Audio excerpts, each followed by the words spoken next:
pretty and hot pink. I wouldn't ordinarily mention it. I would mention that he's a jazz musician. I wouldn't sort of point out the fact that he's blind. But I think that I was talking about my mother and about how my mother did all the driving in the family. And that's pretty much why.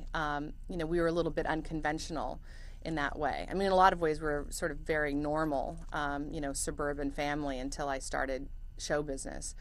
But we were a little bit different, I think, because of my father being blind and my mother doing all of the driving in the family. So I think that's why it sort of, I just sort of mention it like that.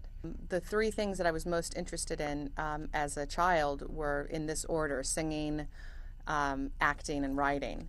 And at some point I kind of decided you had to pick one.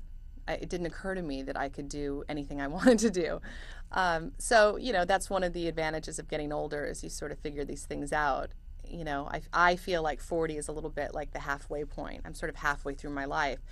And all these things happen to you early on, and then you get to this point and you think, well, this is the only life I have, and I want to make sure I do everything that I want to do for the next half. So writing's definitely one of them. Singing, I've been recording a jazz album, so I'm sort of ticking them all off, just doing everything that I want to do. I talk about performing with a jazz group, but it's only been in the past few months that we've actually gone into the studio. And it's very exciting. I haven't been in the studio recording music since I was 6 years old with my dad's jazz band. So it's really fun this time around. And, I love music, and it's such an important part of my life. So it's great.